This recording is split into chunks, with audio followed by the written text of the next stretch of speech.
Ladies and gentlemen, welcome to the program. I'm your happy healer lover. Today we're going to be having a movie review, but more than that, we're going to be covering This is AmericanMantics.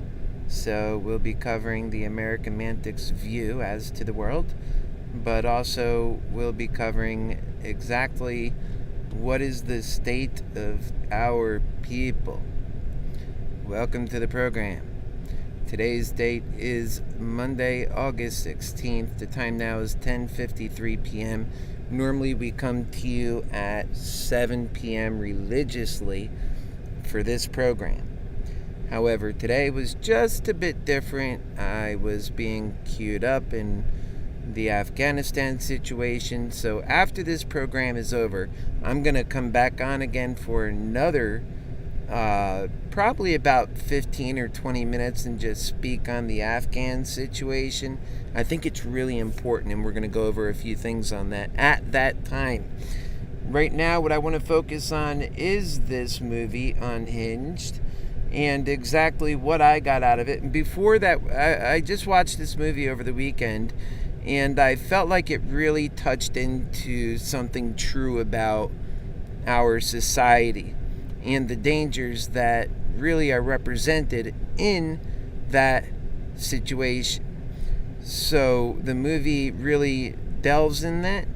And before I even get into the actual review, I would like to, and you could see here, I have some pictures that are set for you, and I would like for you to actually take a look at this, because this is an actual review from somebody, and I'll read it to you, and you could watch the pictures along with that actual type that I have for you. But again, this is the movie UnHinged, and this is exactly the review that was given by somebody who watched it.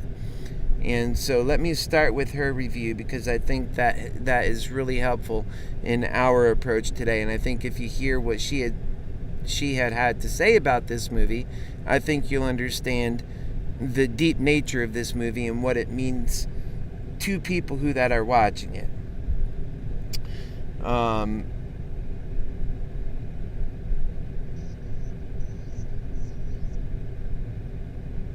So the thing to note is this is a woman who is actually, I'll be talking about and reading what she had wrote.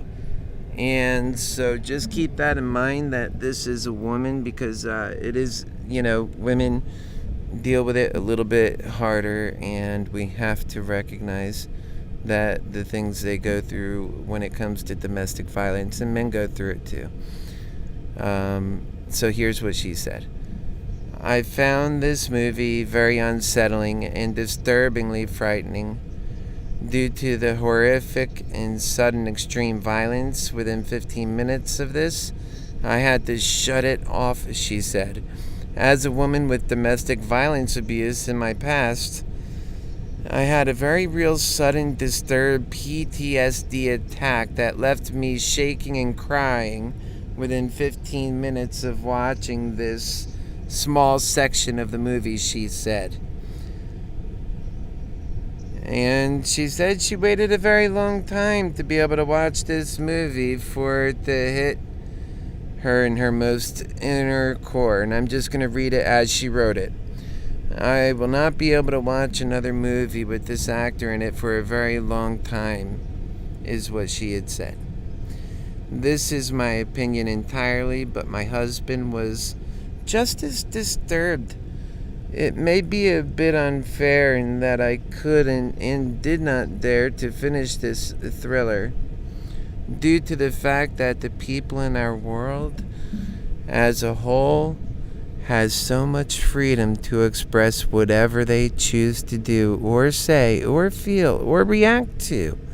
I suggest, if you choose to watch this piece, prepare to feel how much less in control we really are. Anyone with a gentle, loving, caring soul should really not watch this movie, because it will affect you just as it affected me. Young children and young adults should stay clear away from this movie. and anything like it. Prepare yourself for more fear to come when you walk out your front door. We are all feeling a little stir crazy, and I think to go for a drive to clear our heads can serve well. Well, I can only say if you've been flipped off at or screamed or cut off in front of you while daydreaming, driving, consider yourself fortunate.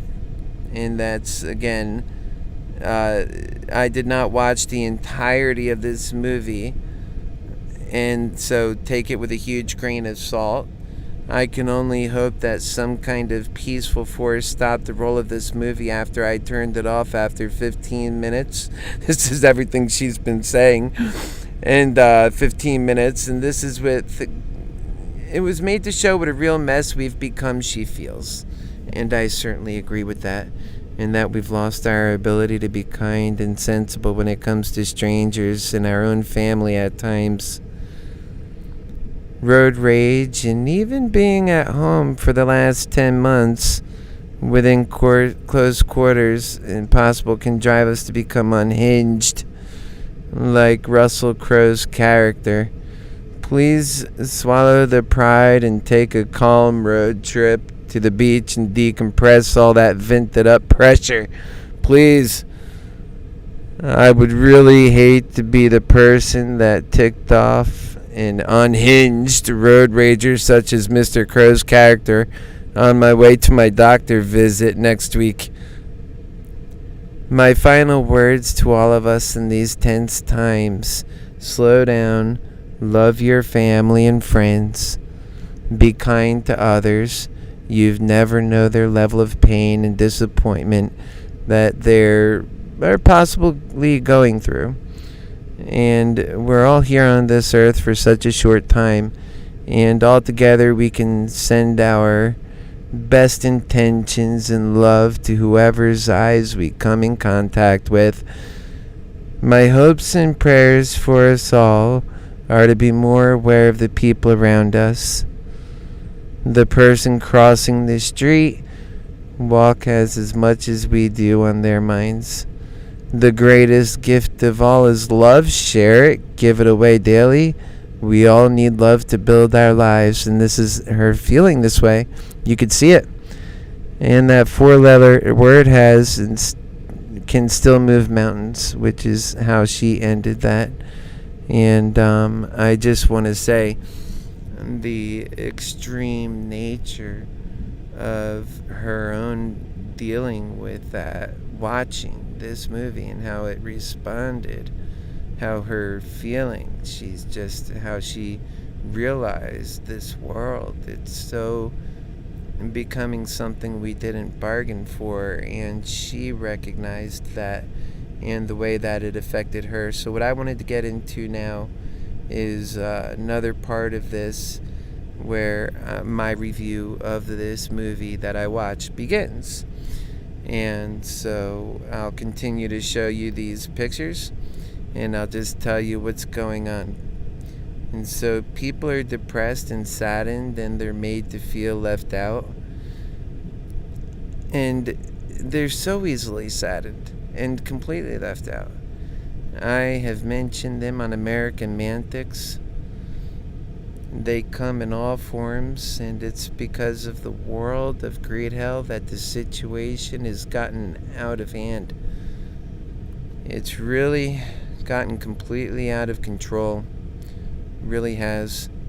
And I know I've seen and felt it in my comings and goings. First, I can remember when people were giving you that disapproving glance when you even try to speak about religion or politics, for example.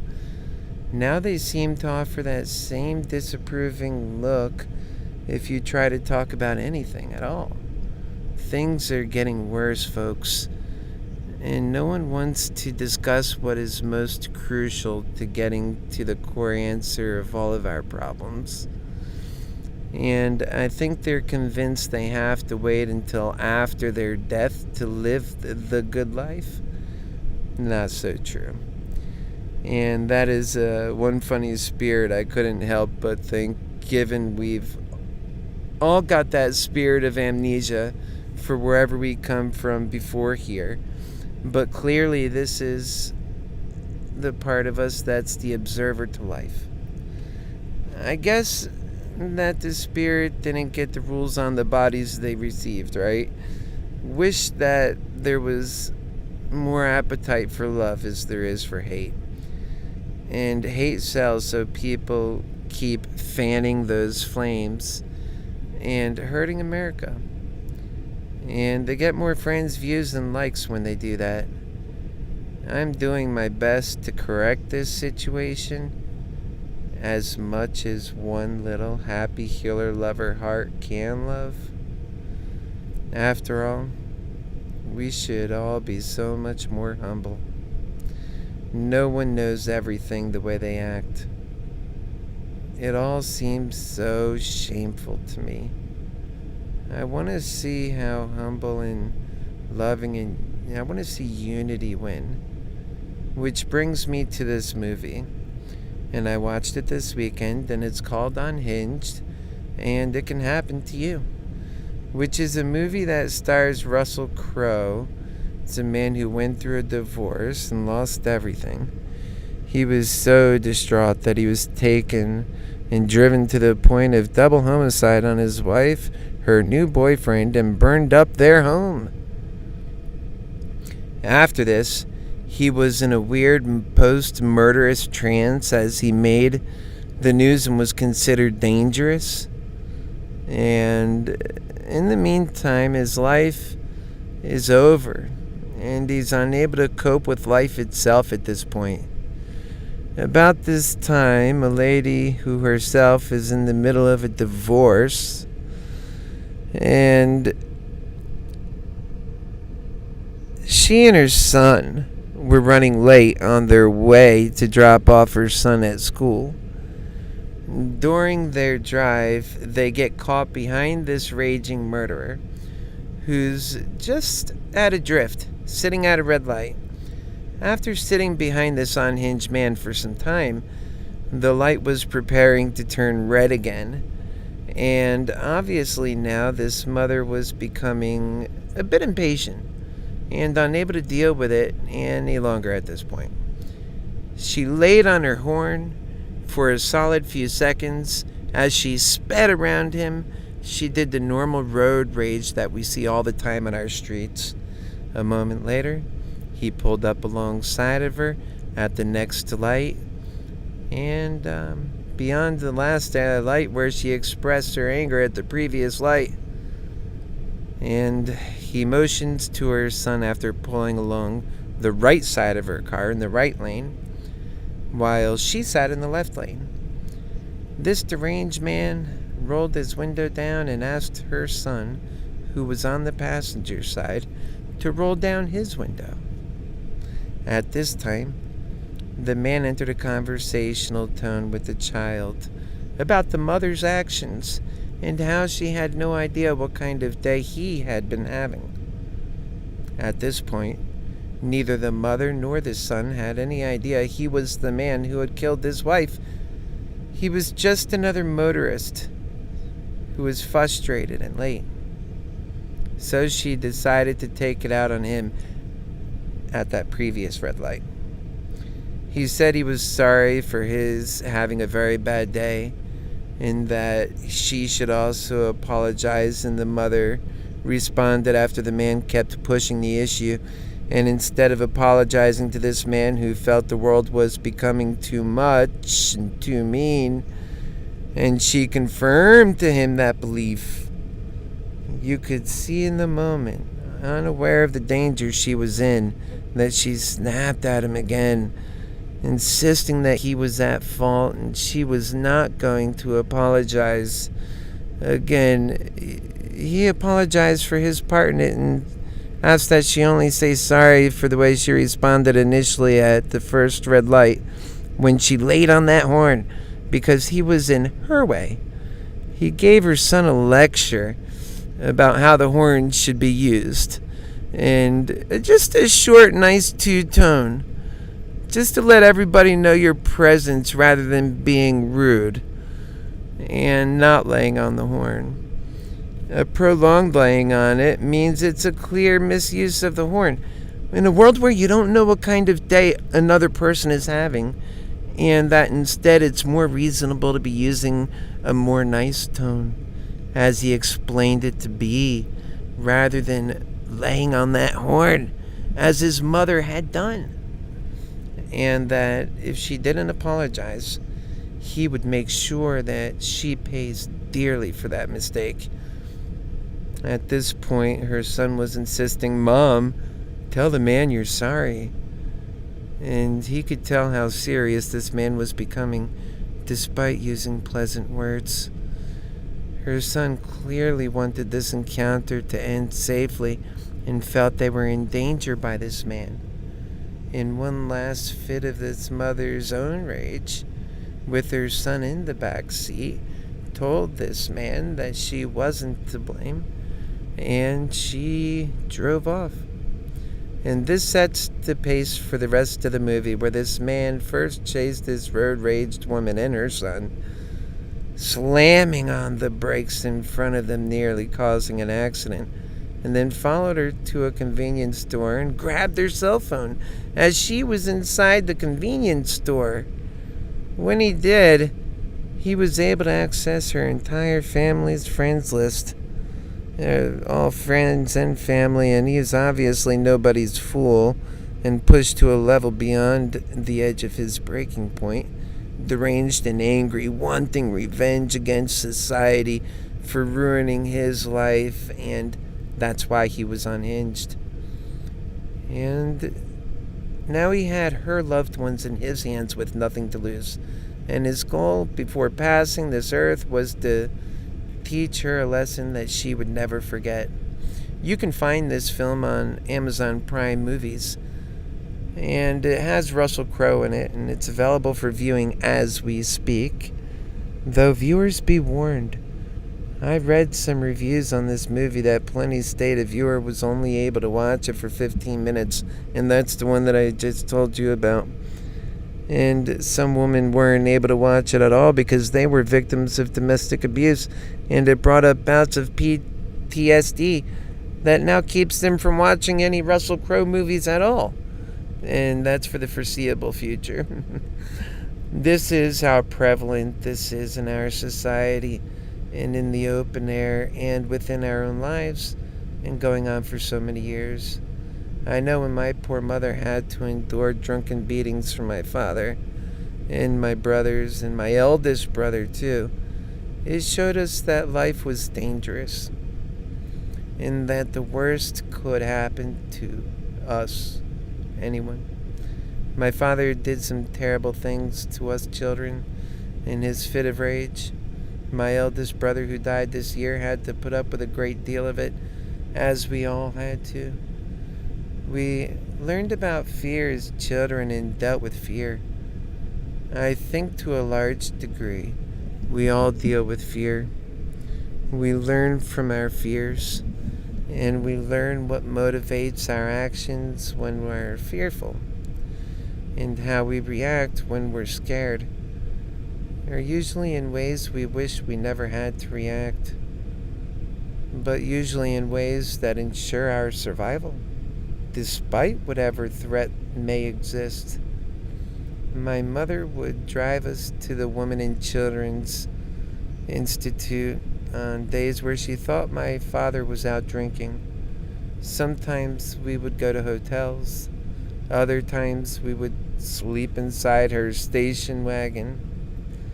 In any event, she was keeping us and herself safe from his demons. We all loved my father and forgive him, because he was our dad and loved us so much. But he had demons that he dealt with that led to a very hard life, even for my father, as later in our lives my father kept him out of the house. She got to the point where she couldn't be around him anymore. Now that we were older and the pain that she had gone through with him, we always wanted him to stay together, my mother and father, because my father would be there for my mother, and so we thought that would be best. But it turned out it never ended up that way for us. We lost my dad in 1998 from a freak accident when a construction accident left him paralyzed. I was 18 at the time. He died during that time, and that was sad. My mother died in 2012 and wasn't as healthy as my father. And I'm really sad I have no parents, and I just know how important it is to value one another. That is why I choose to value you so much, because I know how feeling alone feels to be. And I had to get so close to God to hang on to life after my addictions and other problems in this world of greedhell dwelt upon me and my family during this life. Outside of the 7-year stint where I was very successful, it was a hard knocks life, and I watched my family go through trials and tribulations and did my best to be there for them in times of my own success. And we all started growing fast from 25 to 42. It just happened so fast as I remember it, spending most of those years doing business. And of course, from 29 pages till today, I've been studying about things that I have learned and excelled at. And one thing that I needed was my passion to stick with me. And I noticed in older people that they would become less hopeful. I didn't want to be that kind of person. I didn't want that for myself. So I studied the meaning of life, the nature of life, and its purpose and our reason for being alive. Essentially, I decided to focus on more humane tasks and I gave up business. While I still did business to survive, I was mostly focused on learning and becoming more capable and understanding in many disciplines, working to build a youthful proficiency so that I can use it to great effect in my future and later in life. I wasn't always for sure what yet. I suppose I believed in my own greatness, my own ability to have some useful effect in the outcome. I clearly knew was so wrong for people, but didn't know what was right. How could we navigate ourselves through such a world and actually win? Not like this death hell we see where some win and some die. Wouldn't God put us in a fair and just world, I thought. And it was so heavy on my heart thinking about that. It had entire implications of my future faith. And that's what the stake of this question that I mulled over for about 7 years at this time, until I knew what I knew was true. I remember going through the fear and thinking that the end of the world was imminent during the 2001 terrorist attacks, then the 2008 financial crisis, and after that and through that time, many life-changing calamities such as hurricanes, tsunamis, and cities having floods and geological scares that made everyone question our impact on this planet's geological natural ebbs and flows, that our impact may be our own doing. We know that Yellowstone is already due to erupt when it happens, and it's going to be a large killer. Will people say that they had no way of knowing? I know one thing. Everything points to becoming more powerful, but not for the corrupt. That we don't have answers to life's big questions, but we must. It's their fault. I felt so hopeless ultimately in the knowledge of how insanely large our problems were, that we need to overcome our own hell. In fact, it's that very deductive reasoning that led so many people away from God and from faith altogether. Hate and hell was never a good idea, and always a symptom to a much larger problem. The evil problem, the devilish problem, how insanely unjust it would be of God to put us in such a world where we couldn't overcome our hell. That's why most adults live with no hope, while children do have so much hope. And we call children innocent.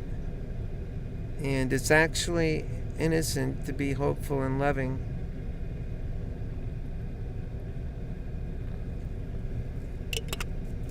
To know about this problem and do nothing. And those kids, the moment they grow up, they see this truth. They now know that hopeless conditions exist and that we're destined to failure. A general tone falls over those people, folks.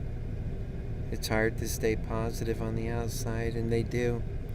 But the fear it's having on our lives, where we wish to have somewhat of a good life in a world we ultimately give up to Satan's distrustful and hateful views of people, and we should love to seek and understand these folks, that unless we tried as hard as we could never accept defeat, greedhell's defeat that would have us do, the things it would have us do, and people couldn't understand why God made it stacked against us in this life.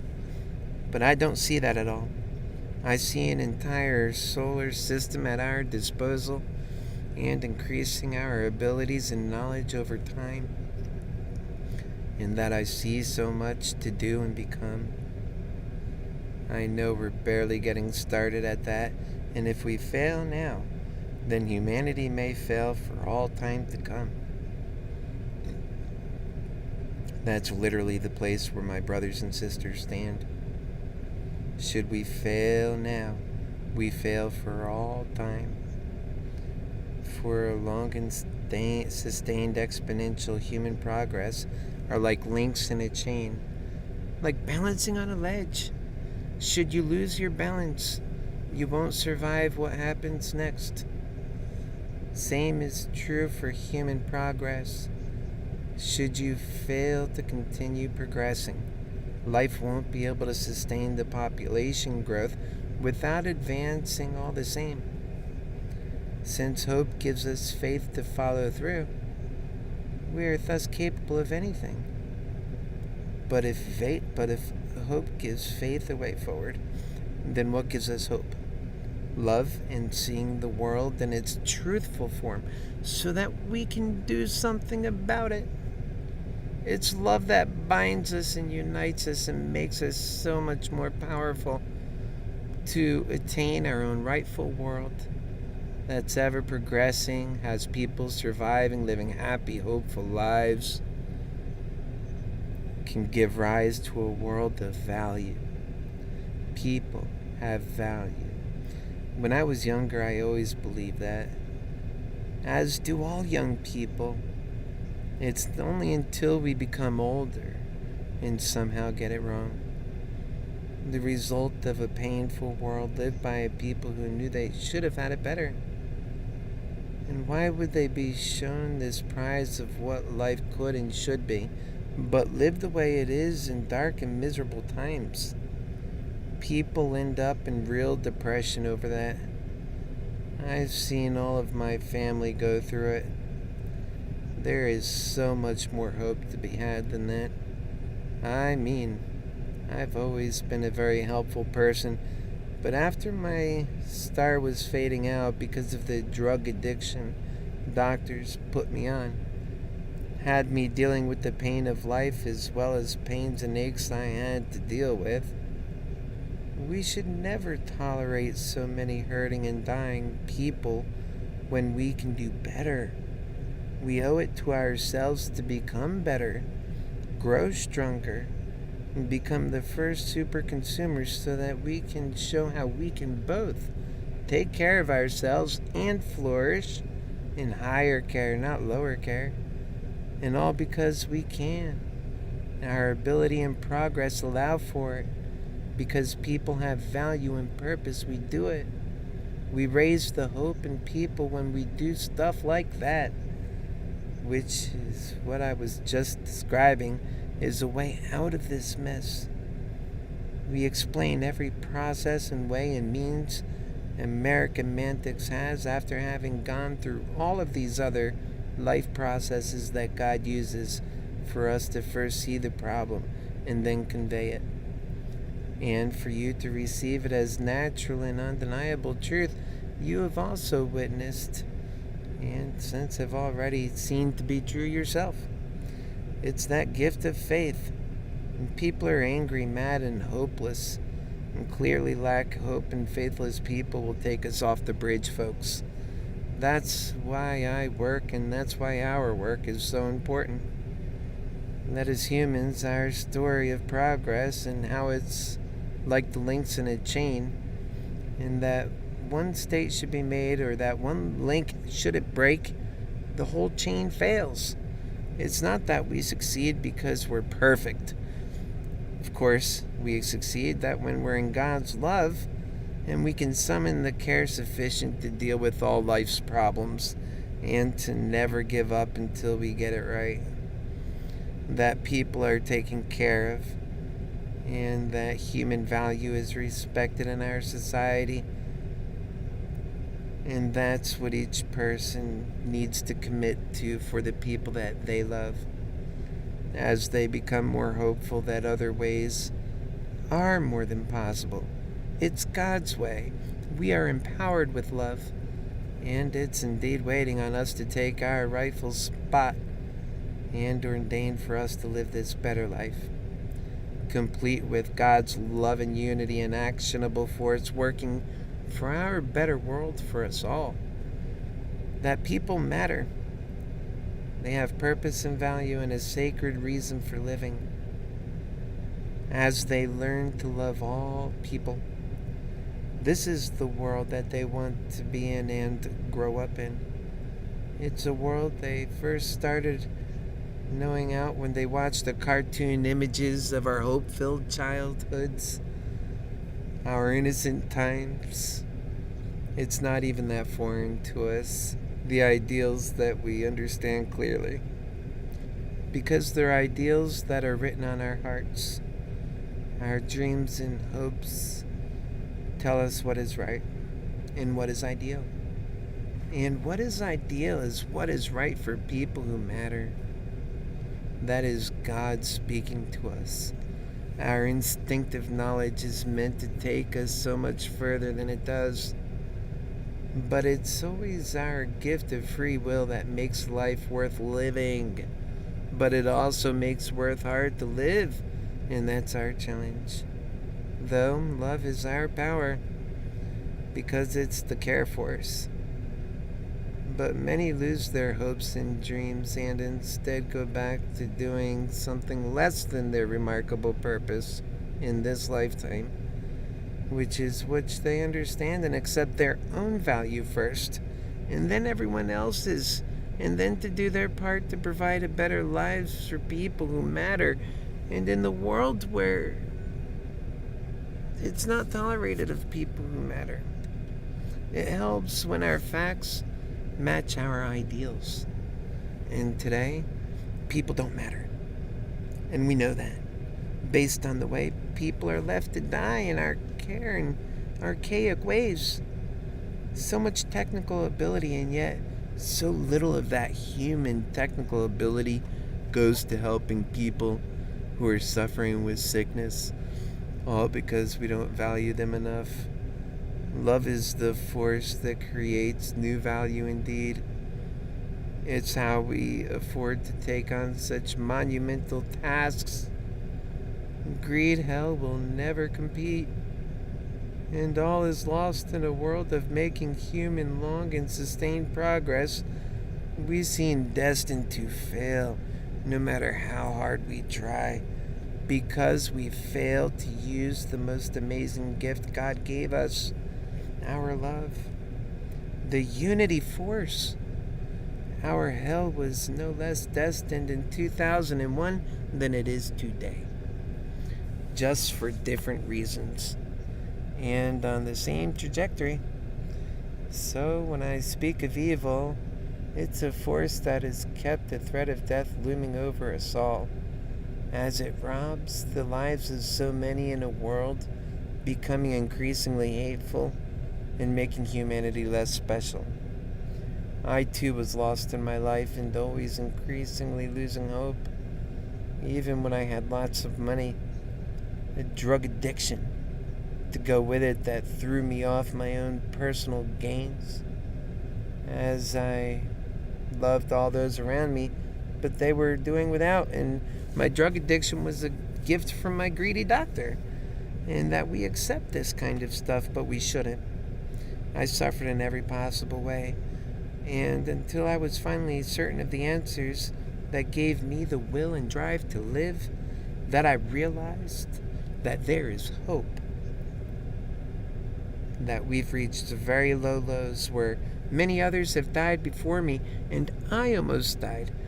And I've learned through so much hardship, and it took for losing millions of dollars, and it was a depression manifested by happy healer lover in the making. I remember giving away thousands of dollars to people who simply needed help, and I wanted to help on my own way out. I was increasingly becoming broke as I gave away a fortune that I've built from my own business. I was depressed. After I was broke, I sold my plane and gave that away too.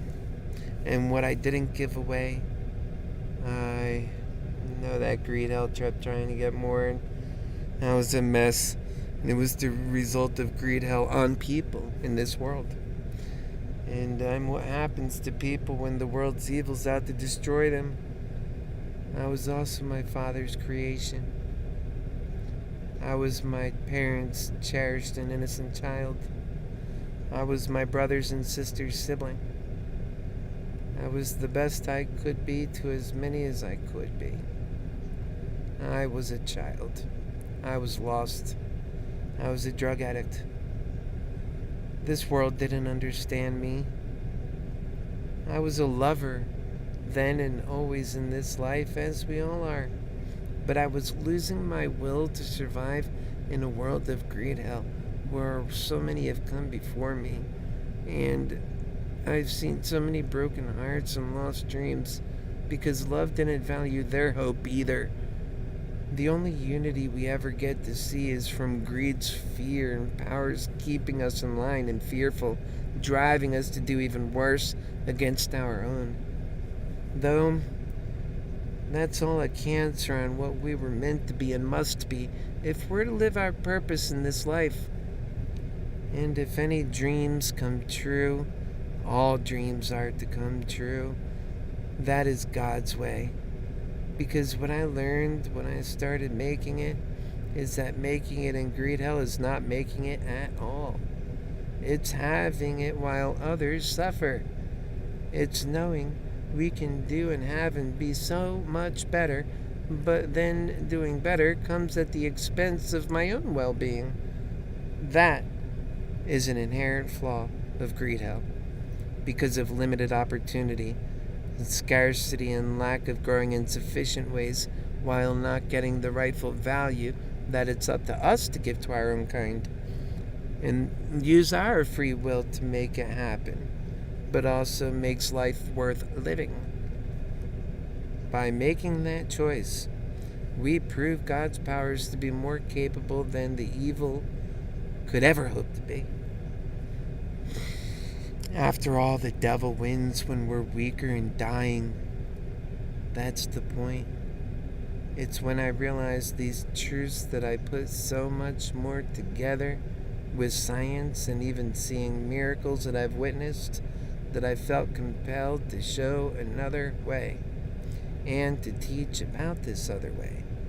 I was becoming the happy healer I am today. It was all a transition for me. More and more becoming and doing the things I knew was right out of integrity for humanity that I loved so much. I knew that it could be so much better. It was never unfair what God had done to us. He put us in a world where we were given both choice and free will and the love to overcome our own greedy nature. Or the devil within that also persists to have us go right off that cliff. It's wrong. And it's beatable. It's governing everything, including love. But it should be the other way around. That is when I realized we lived in greedhell, the upside-down world that does not know how to value human beings. It wasn't the right direction for a life worth living. And I began to notice that there were too many people dying. That is what I have learned. Living in lots of pain and watching lots of death. My dad was a good man. We all knew he had two sides, however. And when he drank, that other side came out. And he was a bitter man in so many ways, obviously.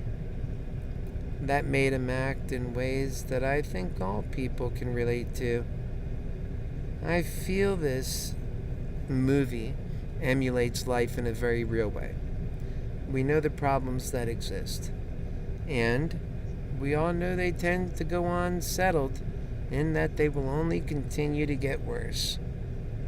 And that our only solution for dealing with these big problems requires qualities our people refuse to have right now. And that is why it seems we are destined for greedhell's outcome. And the country that came together to show our ability to live and grow and love together can be successful on this earth. Devils are out to see to that never happens. And what we have here is their winning. So viewers' discretion is advised in this film, UnHinged. But realize that if you watch it, what you're watching is based on our own true story. I recommend it for real-life consequential lessons to actions we take in our daily lives. Case in point, that we don't just live better in a world of love, but that it's the only thing that can save us from our own selves. But that is also where the hope comes from. We're so capable of doing this because God gave us the one tool that can get it done. His love. This is most certainly our art here, imitating real life. And it shows real similarities. Needless to say, this murderous man came out of his trance at this moment and began a new spree that was focused on destroying this woman's life for having been rude to him and unwilling to say sorry. Americans who are so talented and capable, but instead of being able to work their talent, are instead using their talent for revenge and hostility towards other Americans. The writing has long since been on the wall for the outcomes of such acts. War is a never-ending cycle of greed and scarcity, death planned for human beings.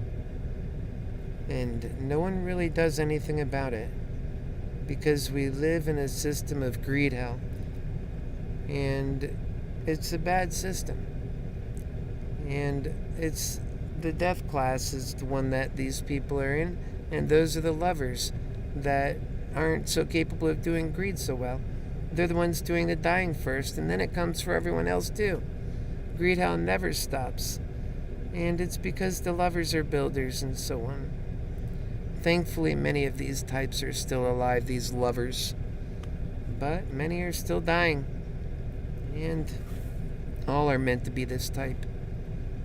And all were this type as children, lovers, builders, just lovers, only to lose their innocence because they lost their love. They accepted that they would have to be greedy to be anything. And trust me, I know. I've seen how businesses run in America, and we're among the best at it in the world. Greed is everywhere, and corruption looms large. We know this. To go anywhere in greedhell, one must be cold and greedy to a fault. The more greedy, the more successful. And that's how success is built in greedhell. Not by offering value to people who have purpose and value. And on some level, to go with it is to support it. That is greedhell's checkmate plan on the people. But you see, AmericanMantics is a checkmate plan on greedhell. I promise you that. Allow your heart's truth to guide you in this message too, and in all messages. Where do you think this will lead to? Did you really think that there would be absolutely no consequences or prices to pay for millions of Americans becoming bitter, hateful, and depressed? That division and loneliness is setting in. That heart is filled with hateful anger rather than loving hope. We're not reaching out and helping people. This didn't happen overnight. And how will it end? Once it's all said and done, we already see in the smaller consequential ways we pay, which are still large and unsettling. AmericanMantics is a growing and evolving program dedicated to getting this system of AmericanMantics out and growing our community of lovers ample enough to fix this problem. That's the goal of AmericanMantics. To be the romantic idea that believing in love itself is the right answer, together with honest truth, so as to see the problem accurately and have the care sufficient to fix it for one another, to do right by one another. That's so important, and that's exactly what all of this is about. We know that. And we understand the problems and how they've evolved to this point. What I think we have to start recognizing is how many of the bad things that are happening, that we all have a part in that by accepting greedhell, by not doing our part. Now, I have another video that I want to bring to your attention here. And I think this will help you understand what I mean. Do you remember back in Aurora when, during the showing of Batman, there was a shooter? Do you remember that guy? He shot up the theater. Well, before this guy shot up the theater, he asked for help. There was no help for him. Outside of the theater, he called in for help, and he's clearly mentally problematic, and that's just to start. He is so devilish, the evil ran right through him, but yet there was a part of him that reached out. Well, let's hear in his words. I put my music on my headphones, on my wireless headphones. Then what happened? Then an employee came out to the dumpster and threw something away, but I had the tinted windows and the sun shaded up, so they didn't see me. But I heard them. But I heard them. You heard them come out? Yeah. What did you think about when they came out?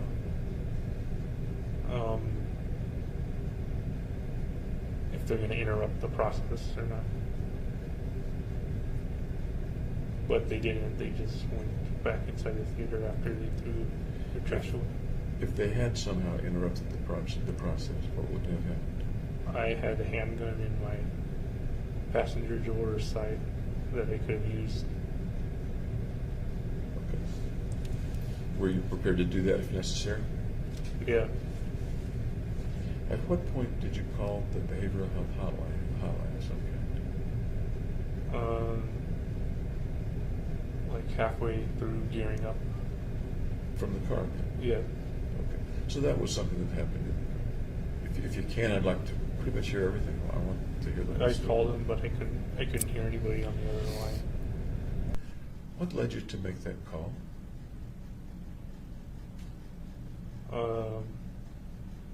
Just one last chance to see if I should turn back or not. As far as you know, your reception was fine in the middle of town. Right. And you didn't hear any answer, electronic or personal or otherwise, on the other end? No. And you said 9 seconds. Did you kind of count them off, or did you show on the phone how long it was? It said call ended after 9 seconds. I'm sorry? It said call ended after 9 seconds. Do you remember what you thought or felt or when nobody answered?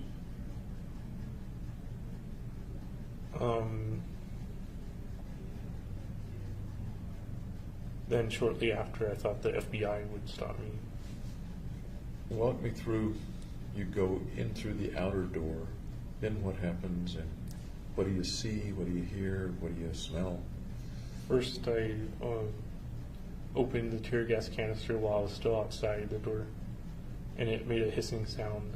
And then I went inside and tossed it over on the right side of the theater. How did it feel to be really doing it?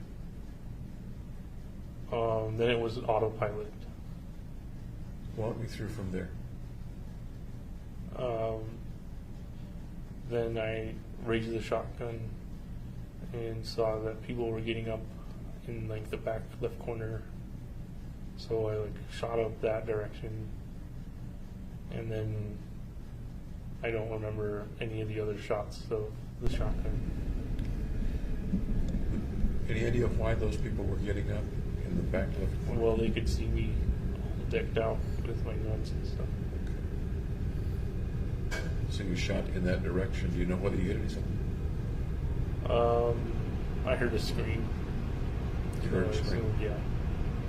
You shot how many times toward the folks in the upper end?